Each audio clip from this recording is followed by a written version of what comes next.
Hi hello guys, I Mohan. Welcome to Stock Pulse Kannada. ಇವತ್ತಿನ ವಿಡಿಯೋದಲ್ಲಿ ನಾವು ನಮ್ಮ ಇಂಡಿಯನ್ ಮಾರ್ಕೆಟ್ ಸೆಕ್ಟರ್ಸ್ಗಳ ಬಗ್ಗೆ ಅರ್ಥ ಮಾಡ್ಕೊಳ್ಳೋಣ. ಯಾವ್ಯಾವ ಸೆಕ್ಟರ್ಸ್ ಇದೆ, ಅದರಿಂದ ನಮ್ಗೆ ಏನು ಯೂಸ್ ಆಗುತ್ತೆ ಅಂತ ಲೆಟ್ಸ್ ಗೆಟ್ ಇಟ್. ಮೊದಲಿಗೆ ನಾವು ಸ್ಟಾಕ್ ಮಾರ್ಕೆಟ್ನ ಸೆಕ್ಟರ್ಸ್ ಅಂತ ನೋಡಿದಾಗ ಹಲವಾರು ಸೆಕ್ಟರ್ಸ್ಗಳಿದೆ. Examples Nifty auto, metal, PSU banks, pharma, ಹೀಗೆ ಪ್ರತಿಯೊಂದಕ್ಕೂ ನಾವು ಯೂಸ್ ಮಾಡೋ ವಸ್ತುಗಳಿಗೂ ಅದರದೇ ಆದ ಒಂದು ಕಂಪನಿ ಇರುತ್ತೆ. ಈ ಕಂಪನಿಗಳು ಸಿಮಿಲರ್ ಬಿಸ್ನೆಸ್ ಮಾಡೆಲ್ಸ್ ಗಳನ್ನ ಯೂಸ್ ಮಾಡ್ತಾ ಇರ್ತಾರೆ. ಇವಾಗ ಈ ಸೆಕ್ಟರ್ಸ್ ಅಂತ ನೋಡೋದಾದ್ರೆ ಇವಾಗ ಒಂದೇ ಬಿಸ್ನೆಸ್ ಮಾಡೆಲ್ ನ ಬೇರೆ ಬೇರೆ ಕಂಪನಿಗಳು ಮಾಡೋದು. ಇವಾಗ ಹೋಟೆಲ್ ಬಿಸ್ನೆಸ್ ಅಂತ ಒಂದು ಎಕ್ಸಾಂಪಲ್ ತಗೊಂಡ್ರೆ ನಮ್ಗೆ ಇಲ್ಲಿ ಬ್ಯಾಂಗ್ಳೂರಲ್ಲಿ ಒಂದ್ 2-3 ಹೋಟ್ಲು ಅಂತ ತಗೊಂಡ್ರೆ ಅಡಿಗಾಸ್ ಅಂತ ಇದೆ, ರಾಮೇಶ್ವರಂ ಇದೆ, ಸೊ ಅದೇ ರೀತಿ ಉಡುಪಿ.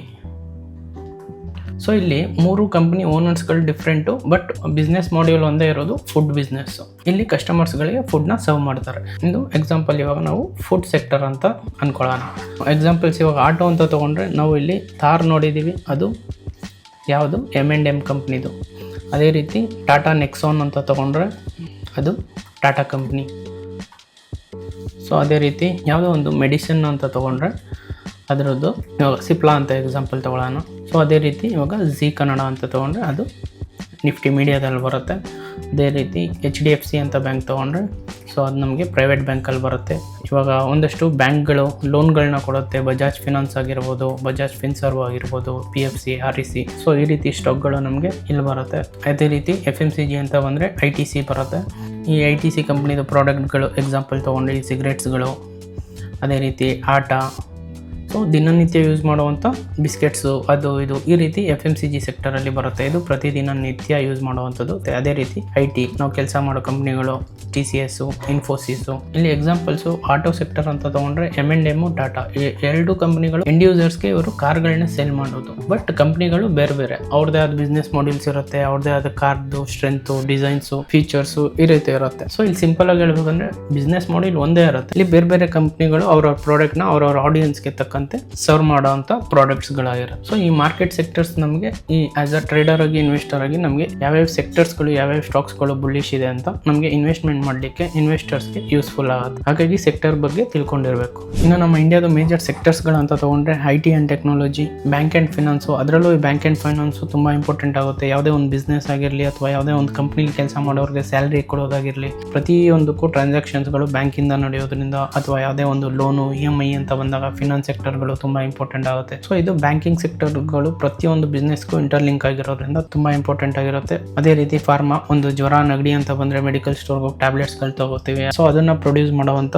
ಮೆಡಿಕಲ್ ಕಂಪನಿಗಳು ಸಿಪ್ಲಾ, ಸನ್ಫಾರ್ಮಾ, ಈ ರೀತಿ ಕಂಪನಿಗಳು ನಮಗೆ ಕ್ಯೂರ್ ಮಾಡ್ಕೊಳ್ಳಿಕ್ಕೆ ಟ್ಯಾಬ್ಲೆಟ್ಸ್ಗಳು ಏನಿರುತ್ತೆ ಅವುಗಳನ್ನ ಪ್ರೊಡ್ಯೂಸ್ ಮಾಡ್ತಾರೆ. ಸೊ ಅದೇ ರೀತಿ FMCG, ಇದು ಪ್ರತಿದಿನ ಯೂಸ್ ಮಾಡುವಂತ ವಸ್ತುಗಳು. ಇವಾಗ ಎಕ್ಸಾಂಪಲ್ಸ್ ಡಿಮಾರ್ಟ್ ಅಥವಾ ರಿಲಯನ್ಸ್ ಮಾರ್ಟ್, ಇಲ್ಲೆಲ್ಲ ಹೋದ್ರೆ ನಮಗೆ ಕಂಪ್ಲೀಟ್ ಒಂದೊಂದು ಫ್ಯಾಮಿಲಿಗಳು ಬಂದು ಅವ್ರಿಗೆ ಪ್ರತಿದಿನ ಯೂಸ್ ಮಾಡುವಂತ ವಸ್ತುಗಳು ಏನಿರುತ್ತೆ ಅದನ್ನ ಬೈ ಮಾಡ್ತಾ ಇರ್ತಾರೆ. ಸೊ ಇದೊಂದು ಸೆನ್ಸಿಬಲ್ ಆಗಿ ಥಿಂಕ್ ಮಾಡಿದಾಗ ನಾವು ಯಾವ ಪ್ರಾಡಕ್ಟ್ಗಳು ಯೂಸ್ ಮಾಡ್ತಾ ಇರ್ತಾರೆ, ಈ ಪ್ರಾಡಕ್ಟ್ಗಳನ್ನ ಪ್ರೊಡ್ಯೂಸ್ ಮಾಡ್ತಿರೋ ಕಂಪನಿಗಳು ಯಾವುದು, ಸೊ ಆ ಕಂಪನಿಗಳ ಮೇಲೆ ನಾವು ಗಮನ ಇಡ್ಬೋದು. ಸೊ ಅದೇ ರೀತಿ ಎನರ್ಜಿ ಅಂಡ್ ಇನ್ಫ್ರಾಸ್ಟ್ರಕ್ಚರ್ಸ್, ರೋಡು, ಮೆಟ್ರೋಸ್ಗಳು, ಗ್ಯಾಸು, ಪವರು, ಇದು ಅಗೇನ್ ಪ್ರತಿದಿನ ಯೂಸ್ ಮಾಡಕ್ ಬೇಕಾಗಿರೋದು. ಅದೇ ರೀತಿ ಆಟೋಮೊಬೈಲ್ಸ್. ಸೊ ಅಗೇನ್ ಇದನ್ನು ಎಲ್ಲಾ ಫ್ಯಾಮಿಲಿಗಳು bike, car, auto, buses, public transport, ಈ ರೀತಿ ಪ್ರತಿಯೊಂದು ಈ ರೀತಿ ನಾವು ಟ್ರಾನ್ಸ್ಪೋರ್ಟ್ಗೆ ಯೂಸ್ ಮಾಡುವಂತ ಒಂದಷ್ಟು ಪ್ರಾಡಕ್ಟ್ಗಳು, ಅದನ್ನ ಪ್ರೊಡ್ಯೂಸ್ ಮಾಡುವಂತ ಕಂಪನಿಗಳು ಯಾವುವು, ಸೊ ಆ ಕಂಪನಿಗಳು ಸೇಲ್ಸ್ ಹೆಂಗ್ ಮಾಡುತ್ತೆ, ಇದ್ರ ಬೇಸ್ ಮೇಲೆ ನಾವು ಇನ್ವೆಸ್ಟ್ಮೆಂಟ್ ಪ್ಲಾನ್ ಗಳನ್ನ ಮಾಡ್ಕೋಬಹುದು. ಸೊ ಇದಿಷ್ಟು ನಮ್ಮ ಇಂಡಿಯನ್ ಮಾರ್ಕೆಟ್ ಮೇಜರ್ ಸೆಕ್ಟರ್ ಆಗಿ.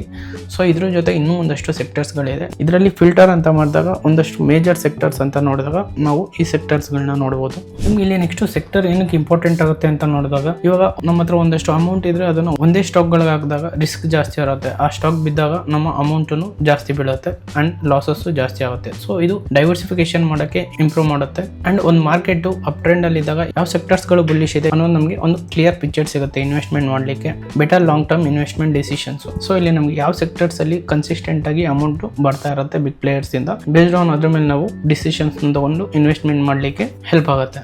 ಸೊ ಈ ಸೆಕ್ಟರ್ಸ್ ಗಳನ್ನ ನಮಗೆ ಕ್ಲಿಯರ್ ಆಗಿ ಅರ್ಥ ಮಾಡ್ಕೊಂಡಾಗ ಇನ್ವೆಸ್ಟ್ಮೆಂಟ್ ಮಾಡುವಾಗ ಒಂದಷ್ಟು ಕ್ಲಿಯರ್ ಪಿಕ್ಚರ್ ಸಿಗುತ್ತೆ. ಇವಾಗ ನನ್ನ ಹತ್ರ 1 lakh ಕ್ಯಾಪಿಟಲ್ ಇದೆ ಅನ್ಕೊಳ್ಳೋಣ. ಒಂದೇ ಸ್ಟಾಕ್ಗಂತೂ ಇನ್ವೆಸ್ಟ್ಮೆಂಟ್ ಮಾಡಿದ್ರೆ ರಿಸ್ಕ್ ಜಾಸ್ತಿ ಇರುತ್ತೆ. ಸೊ ಇಲ್ಲಿ ನಾವು ಸೆಕ್ಟರ್ಸ್ನ ಯೂಸ್ ಮಾಡಿಕೊಂಡು ಡೈವರ್ಸಿಫೈ ಅಂತ ಮಾಡೋಣ.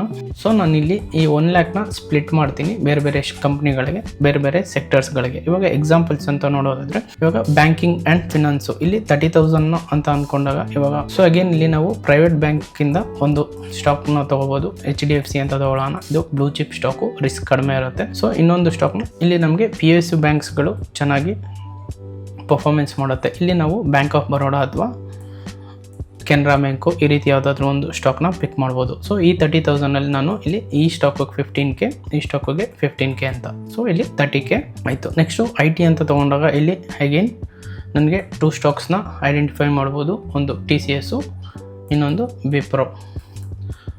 ಸೊ ಅಗೇನ್ ನಾನಿಲ್ಲಿ 20K ಕ್ಯಾಪಿಟಲ್ನ 5,000 4 ಸ್ಟಾಕ್ ಆದರೂ ತೊಗೋಬೋದು. ಸೊ ಇಲ್ಲಿ ನಾನು ಡೈವರ್ಸಿಫೈನ ಹೇಗೆ ಮಾಡ್ಬೋದು ಅಂತ ಎಕ್ಸಾಂಪಲ್ ತೋರಿಸ್ತಿರೋದ್ರಿಂದ 2 ಸ್ಟಾಕಿಗೆ ತೊಗೋತಾ ಇದ್ದೀನಿ 10K and again ವಿಪ್ರೋಗೆ 10K. So ಇಲ್ಲಿ 2 ಸ್ಟಾಕಿಗೆ ಇನ್ವೆಸ್ಟ್ಮೆಂಟ್ ಮಾಡಿದ್ದೀನಿ. So next pharma and health care. So ಇಲ್ಲಿ 15,000. ಇವಾಗ ಫಾರ್ಮಾದು ಅಂತ ಸ್ಟಾಕ್ ನೋಡಿದಾಗ ಒಂದು ಸನ್ ಫಾರ್ಮಾ, ಅದೇ ರೀತಿ ಸಿಪ್ಲಾ ಅಂತ ತೊಗೋತೀವಿ. ಸೊ ಈ 2 ಸ್ಟಾಕ್ಗೆ 7,500 ರುಪೀಸು ಸ್ಪ್ಲಿಟ್ ಮಾಡ್ತೀನಿ. 7,500, 7,500. ಸೊ ಇಲ್ಲಿ 15,000 ಕ್ಯಾಪಿಟಲು ಇಲ್ಲಿ ಡಿಪ್ಲಾಯ್ ಆಯಿತು. ನೆಕ್ಸ್ಟು FMCG ಅಂತ ಬಂದಾಗ ಒಂದೇದು ITC ಅಂತ ತೊಗೋತೀವಿ. ಅದೇ ರೀತಿ ಟಾಟಾ ಕನ್ಸ್ಯೂಮರು. ಸೊ ಅಗೇನ್ ನನಗೆ ಇಲ್ಲಿ ಡಿಪ್ಲಾಯ್ ಮಾಡೋಕ್ಕೆ ಎಷ್ಟಿದೆ 15,000, 2ಕ್ಕೂ 7,500 ಡಿಪ್ಲಾಯ್ ಮಾಡ್ತೀನಿ.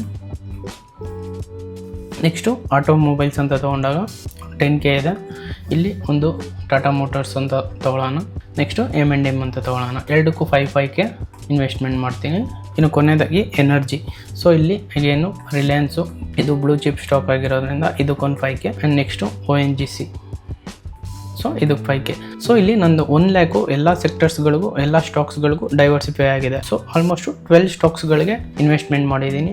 ಸೆಕ್ಟರ್ಸ್ ವೈಸು ಡೈವರ್ಸಿಫೈ ಆಗಿದೆ, ಸ್ಟಾಕ್ಸ್ ವೈಸೂ ಡೈವರ್ಸಿಫೈ ಆಗಿದೆ. ಇಲ್ಲ ನನಗೆ ಯಾವುದೋ 1-2 ಸೆಕ್ಟರ್ಸ್ಗಳು ಪರ್ಫಾರ್ಮೆನ್ಸ್ ಮಾಡಿಲ್ಲ, ರಿಮೈನಿಂಗ್ ಚೆನ್ನಾಗಿ ಮಾಡ್ತಾ ಇದೆ ಅಂದರೂ ನನ್ನ ಪೋರ್ಟ್ಫೋಲಿಯೋ ಪಾಸಿಟಿವಲ್ಲಿ ಇರುತ್ತೆ. ಸೊ ಈ ರೀತಿ ನಾವು ಸೆಕ್ಟರ್ಸ್ಗಳು ಆ್ಯಂಡ್ ಸ್ಟಾಕ್ಸ್ಗಳನ್ನ ಮಿಕ್ಸ್ ಮಾಡಿ ಇನ್ವೆಸ್ಟ್ಮೆಂಟ್ ಮಾಡ್ಬೋದು. ಅವಾಯ್ಡ್ ಪುಟ್ಟಿಂಗ್ ಆಲ್ ಮನಿ ಇಂಟು 1 ಸೆಕ್ಟರ್ಸ್. ಇವಾಗ ಎಕ್ಸಾಂಪಲ್ ನಾನು 1 ಲ್ಯಾಕ್ನ ಬರೀ ಆಟೋಮೊಬೈಲ್ಸಲ್ಲಿ ಇನ್ವೆಸ್ಟ್ಮೆಂಟ್ ಮಾಡಿದ್ದೀನಿ ಅನ್ಕೊಳ್ಳೋಣ. ಅಂದರೆ ಯಾವುದು ಟಾಟಾ ಮೋಟರ್ಸು ಆ್ಯಂಡ್ M&M 50,000 ಇದೊಂದೇ ಸ್ಟಾಕಿಗೆ ಹಾಕಿರ್ತೀನಿ ಅನ್ಕೊಳ್ಳೋಣ.